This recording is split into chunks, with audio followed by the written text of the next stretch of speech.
할렐루야. 7월 16일 금요일 원포인트 큐티 시간 함께 하신 성도님들을 주님의 이름으로 축복합니다. 오늘 하나님께서 우리에게 주신 말씀은 출애굽기 13장 11절에서 22절까지의 말씀입니다. 구약성경 101면에 있습니다. 한 목소리로 합독합니다. 여호와께서 너와 내 조상에게 맹세하신 대로 너를 가나안 사람의 땅에 인도하시고 그 땅을 내게 주시거든 너는 태에서 처음 난 모든 것과 내게 있는 가축의 태에서 처음 난 것을 다 구별하여 여호와께 돌리라. 수컷은 여호와의 것이니라. 나귀의 첫 새끼는 다 어린 양으로 대속할 것이요 그렇게 하지 아니하려면 그 목을 꺾을 것이며 내 아들 중 처음 난 모든 자는 대속할지니라. 후일에 내 아들이 내게 묻기를 이것이 어찌 됨이냐 하거든 너는 그에게 이르기를 여호와께서 그 손의 권능으로 우리를 애굽에서 곧 종이 되었던 집에서 인도하여 내실세 그때 바로가 완악하여 우리를 보내지 아니하매 여호와께서 애굽 나라 가운데 처음 난 모든 것은 사람의 장자로부터 가축의 처음 난 것까지 다 죽이셨으므로 태에서 처음 난 모든 수컷들은 내가 여호와께 제사를 드려서 내 아들 중에 모든 처음 난 자를 다 대속하리니 이것이 내 손의 기호와 내 미간의 표가 되리라. 이는 여호와께서 그 손의 권능으로 우리를 애굽에서 인도하여 내셨음이니라 할지니라. 바로가 백성을 보낸 후에 블레셋 사람의 땅의 길은 가까울지라도 하나님이 그들을 그 길로 인도하지 아니하셨으니 이는 하나님이 말씀하시기를 이 백성이 전쟁을 하게 되면 마음을 돌이켜 애굽으로 돌아갈까 하셨습니다. 그러므로 하나님이 홍해의 광야길로 돌려 백성을 인도하심에 이스라엘 자손이 애굽 땅에서 대열을 지어 나올 때에 모세가 요셉의 유고를 가졌으니 이는 요셉이 이스라엘 자손으로 단단히 맹세하게 하여 이르기를 하나님이 반드시 너희를 찾아오시리니 너희는 내 유고를 여기서 가지고 나가라 하였음이더라. 그들이 숫곳을 떠나서 광야 끝 에담의 장막을 치니 여호와께서 그들 앞에서 가시며 낮에는 구름 기둥으로 그들의 길을 인도하시고 밤에는 불 기둥을 그들에게 비추사 낮이나 밤이나 진행하게 하시니 낮에는 구름 기둥 밤에는 불 기둥이 백성 앞에서 떠나지 아니하니라. 아멘. 이 시간 하나님의 임재로 충만한 광야 생활이란 제목으로 달 목사님께서 말씀 전해주시겠습니다. 할렐루야. 오늘도 특별히 또 우리 금요일 날은 우리 온 가족이 한번 모여서 가족 예배, 이렇게 이제 여름이 더워질지라도 함께 주님을 향하여 마음을 집중하는 그런 복된 날이 되었으면 좋겠습니다. 특별히 오늘 금요일 날은 이전에 이제 묵상했던 출애굽기를 이어서 묵상하게 되는데요. 여기 이제 출애굽기에서 나타난 하나의 그 중요한 원리는 여기 몇 가지가 있습니다. 우선 11절 12절에서 오늘 하나님께서 12절 말씀 보십시오. 너는 태에서 처음 난 모든 것과 내게 있는 가축의 태에서 처음 난 것을 다 구별하여 여호와께 돌리라. 수컷은 여호와의 것이니라. 자, 이 말씀 속에는 매우 아주 깊은 의미를 품고 있어요. 왜냐하면 여기 암컷도 아니고 수컷이라고 얘기할 때 수컷은 생명의 씨를 부여해주는 시작점입니다. 모든 생명의 원천은 하나님께 있고 생명의 모든 번영과 번성과 풍성함은 이 씨앗들로 인하여 번성해지듯이 제일 첫 번째 것은 일종의 우선순위예요. 프라이어리티. 하나님 거라는 거예요. 모든 너를 공급의 원천이요 오늘 생명줄의 원천이요 너에게 있어서 가장 인생의 소중한 그분이기 때문에 너는 첫 것은 여호와의 것임을 잊지 말고 여호와께 드려라. 사실 우리가 이제 뭐 이스라엘 역사 속에서 이 첫 것이란 말은 성경에 굉장히 많이 나옵니다. 그러니까 모세오경에만 65회고 창세기에만 16회, 출애굽기에는 20회, 레위기에는 뭐 1회, 민수기에는 26회, 신명기 12회, 뭐 여러분 여호수아서 2회 뭐 쭉 오면서 이사야 2회, 예레미야 2회 등등으로 쭉 나오는 것으로 이제 성경의 그 원문학자들이 이미 규합해 본 바가 있어요. 이것은 굉장히 중요한 구약의 핵심적 개념이다 이 말입니다. 여러분 마치 우리 이 인생에 있어서 마다들, 이게 마다를 통하여 계대를 이어가는 원리로 쭉 하나님 설명했잖아요. 그럼 성경에 보면 뭐 우리가 많은 마다들을 알 수 있어요. 뭐 이스마엘의 장자는 느바요시고 야곱의 마다들은 에서고 또 야곱의 장자는 루벤이고 뭐 에서의 장자는 엘리바스고 이렇게 성경이 이름을 특별히 기록합니다. 요셉의 장남은 므낫세고 뭐 이렇게 아론의 장자를 나답이라고 제시하는데 그럼 여러분 보세요. 하나님의 장자는 누구겠어요? 그게 바로 이스라엘입니다. 선민이라는 거예요. 이 선민은 나의 것이다. 예배를 위하여 하나님 앞에 축복의 통로로 장자로 계대를 이어가기 때문에 이 자녀들은 인류의 대표이기도 하고 언약의 대표이기도 하고 축복의 통로이기도 하고 하나님의 것이기도 하고 예배를 통하여 이 땅을 회복시킬 하나님의 사람들이다. 영적으로 우리는 누구냐? 하나님의 맏아들이다. 그 맏아들 가장 소중한 것을 하나님은 우리를 위하여 주신 것이 예수 그리스도입니다.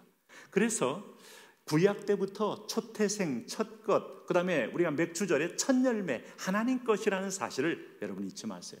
자, 맥주절이 지나서 제가 언급합니다만은 맥주절 헌금을 얼마쯤 하는 게 좋을까요? 어떤 성도가 이걸 묻게 되면 여러분 우리가 뭐라고 말할 수 있어요? 참 이게 저 자신도 좀 말하기가 참 힘든 얘기입니다만 사실 1,000월급 정도를 하나님 것이라고 인정할 때 아마 하나님 가장 기뻐하시지 않을까. 왜냐하면 내 삶의 비중이 거기에 그대로 들어있기 때문에. 자, 그렇다면 여기 보세요. 13절 말씀에 나귀의 첫 새끼는 다 어린 양으로 대속할 것이요 그렇게 하지 아니하면 그 목을 꺾을지니 라고 말했어요. 자, 이게 왜 이렇게 해야 되느냐고 후일에 묻게 될 때에 오늘 이게 뭐예요? 15절 말씀 이렇게 얘기하라 그랬어요. 그때의 바로가 이스라엘 백성을 보내지 않고 완악하여 우리를 보내지 아니하며 여호와께서 애굽 나라 처음 난 모든 것은 사람의 장조로부터 가축의 처음 난 것까지 다 죽이셨으므로 너희 것 아니고 하나님이 주인이고 하나님이 주장하는 분이다. 그리고 첫 것을 죽이게 되면 여러분 그 안에 계속해서 생명의 잉태와 번영은 없어지게 됩니다. 그래서 내가 여호와께 제사를 드려서 내 아들 중 모든 처음 난 자를 대속하리니 이것이 내 손의 기호와 내 미간의 표가 되리라 했습니다. 자, 오늘 여러분 첫 것, 가장 소중한 것, 하나님 것, 가장 인생의 중심부에 하나님이 계셔야 되고 오늘 10계명의 1계명, 4계명을 열 때 반복적으로 계명 내용이 하나님이 너희 인생의 주인이다. 그를 존경하라, 그를 경배하라, 그를 예배하라 라고 말씀하고 있는 것이죠. 그러면서 두 번째로 오늘 이 메시지의 핵심은 뭔가 하면 그러면서 하나님께서 오늘 여기 뭐라고 말했는가 하면 왜 내가 너희를 광야로 인도했느냐 하는 많은 이유가 있어요. 첫째는 연단이에요. 두 번째는 우리가 아직 믿음은 자라는 것은 점진적이기 때문이에요. 여러분 구원은 순간적인 기적으로 받는데 우리가 생명책에 이름을 기록하는 것은 한순간의 지점일 수 있어요. 그래서 완전히 내 인생의 신분이 바뀔 수가 있는데 믿음이 자라는 것은 어린아이가 자라는 것과 똑같습니다. 젖을 먹어야 되고 시행착오를 겪어야 되고 때로는 자빠지고 넘어지고 멍든 상태로 인하여 계속 먹고 반복을 해야 되고 또 위험한 물질을 만졌다가 당해보면서 그때는 금하는 법을 배우고 가야 할 길을 배우고 뛰는 법을 배우고 그러면서 자라는 거예요. 육체적, 정신적, 영적 성장이 같이 있어야 되는데 오늘 하나님은 광야를 허락한 이유가 거기다. 반을 이게 이제 너희가 바로 이 소위 말하는 이 지중해 해안길로 들어가면 일주일 만에 도착하는데 거기에는 강력한 블레셋이 있어서 가자마자 너희가 믿음도 자라지 않은 상태에서 두렵고 떨고 돌아가자고 비명을 지를까 봐 내가 40년 동안에 오늘 대적이 없는 그야말로 홍해 연안을 쭉 따라서 호렙산까지 이어지는 길을 여정하면서 친히 여호와가 밤과 낮에 구름기둥 불기둥으로 때로는 반석의 샘물로 동행함을 보여주므로 먼저 내가 너와 함께함을 만끽하게 하겠다 하는 거예요. 그러니 어린아이 여러분 우리가 함부로 굴리지 않죠? 요람에서 잘 싸서 엄마가 얘가 혹시 어디 부딪히나 혹시 얘가 떨어질까나 아니면 어디 뭐 불편한 데가 없나 계속 살피게 되죠. 하나님이 40년은 그렇게 한 거예요. 그럼에도 불구하고 그 불순종과 불평과 원망의 세력이 끊임없이 하나님을 인정하지 않고 감사하지 않다가 결국은 이 허물을 빼듯이 할례를 향하여 허물을 제거하듯이 광야에서 다 제거하고 왜 가나안은 왜 그런 사람 못 들어갑니까? 가나안은 예배하는 장소거든요. 가나안은 복의 장소거든요. 하나님의 성소에 하나님과 연합하는 장소거든요. 아니 정확하게 말하면 가나안 땅에 하나님의 예루살렘 성소에서 신부인 이스라엘과 신랑인 하나님이 결혼하는 장소거든요. 그렇기 때문에 여러분 오늘 주님께서는 광야의 길로 인도해서 이들을 훈련시켰다. 여러분 인생의 광야길 있죠? 예수 믿을 때 흥분과 감격이 사라지면서 척박한 광야를 만납니까? 걱정하지 마세요. 하나님이 나를 강하게 하려고 나를 능하게 하려고 나를 하나님의 축복의 사람으로 만들려고 이끌어 가시는 거예요. 두려워하지 마세요. 믿고 죽을 것 같으면 죽겠다고 하세요. 그럼 반드시 하나님 체험합니다. 그리고 죽을 때는 하나님이 제일 좋은 길이니까 그냥 받아들이시는 거죠. 근데 여기 보시면은 오늘 18절 말씀에 그러므로 하나님이 홍해의 광야길로 돌려 백성을 인도하심에 이스라엘 자손이 애굽 땅에서 대열을 지어 나올 때에 이렇게 말씀하고 있어요. 그래서 21절 22절 그 광야에서는 하나님의 날마다 기적이 날마다 상식이 되니까 기적이 기적인 줄로 모르는 일이 벌어지는 거예요. 여러분, 우리가 예수 믿는 게 날마다 기적입니다. 어젯밤에 우리가 하나님께 기도했다면 오늘 아침에 다시 일어나서 성령이 내 안에 계신 것이 기적이에요. 그분이 안 떠나는 게 기적이에요. 그 성령님을 통해서 하나님과 대화하는 게 기적이에요. 이 엄청난 기적들을 우리가 잊어버리면 안 됩니다. 오늘 구름 기둥이 있구나, 불기둥이 있구나, 성령의 인도처럼 매일매일 날 걸음에 인도하는구나. 그리고 더울 때는 하나님이 구름판으로, 추울 때는 불판으로, 그리고 아무것도 없는 데서 하나님이 예비한 여호와 이레 인생의 미래는 준비된 것에 축복으로 준비된 것을 믿음으로 가는 것이다 하는 걸 확신하고 담대하게 나가는 게 오늘 믿음의 길입니다.